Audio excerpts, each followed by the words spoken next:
Well, I first read episode 1, I was very aware that it was very different to the sort of classical start of it, where D'Artagnan meets the three of them, and indeed everyone else, in a very particular way, and there's a sort of symmetry to it. There's a kind of very obvious pattern to it, which I love, but actually everybody who knows the story, that's the bit they know the best. They know that he ends up challenging all three of them to a duel on the same day. I like the fact that this is different because I think that's, it's been done. It's a story that has been done a lot. For me, initially the sword stuff was, it took me a while to get it, to the level that it's at now, and it's still not perfect. It requires a lot more work than the horse riding stuff, but it's, the sword fighting guys, the team, Roman and his boys, they're very patient, they're very passionate, so, their passion and patience kind of reflects in our work. Because the sword fights are choreographed in such an artistic way, it makes it so enjoyable. What I love is that, it'll say on the page, Aramis shoves the red guard to the side and moves on, but on the day you're arriving,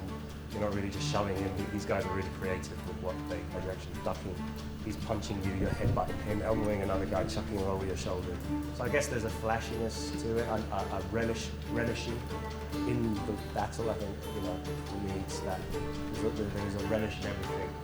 I think the other thing that's tricky about the fights is you kind of learn it in cycles, and even the stunt guys say this. You learn it move by move, and you start slow and you speed up, and then you sort of go, I've got it, and then you rehearse it again, and you've kind of forgotten it, and you kind of have to learn it sort of twice, or at least, twice or three times before it's properly gelled in.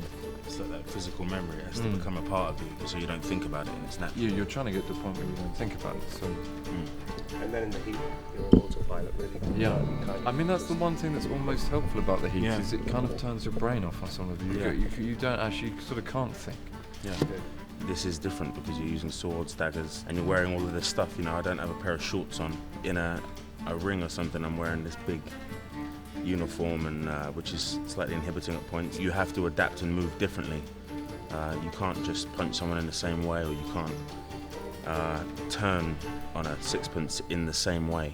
We've all had the odd knock and the odd little injury, and feel like you're back at square one because you're, having to think about not making it any worse. At boot camp, it was kind of, we were cantering and stuff, but it was all very supervised. We were only doing kind of trots and formations and stuff like that. But now we've got the confidence to know that we can just we can do bigger, kind of braver things with horses. I think even not that long ago, if we were doing a scene where we had to sort of gallop very fast over a slightly tricky surface, there'd be a moment of saying something approaching a little prayer, I hope this goes okay. My horse doesn't like to stand still, he's very fidgety. You just get more confident, even when they're banging their head against you when you're standing. Before it was sort of like, what's he doing? Or he tries to bite you. Now it's like, you're very, just feels very natural, very confident around them. So mine stays in character between takes. It's a shame, really. I have less time to catch up on things. No, but they do become more relaxed as you become more relaxed, and I can feel the difference between sitting on a horse and being able to ride it rather than it riding you.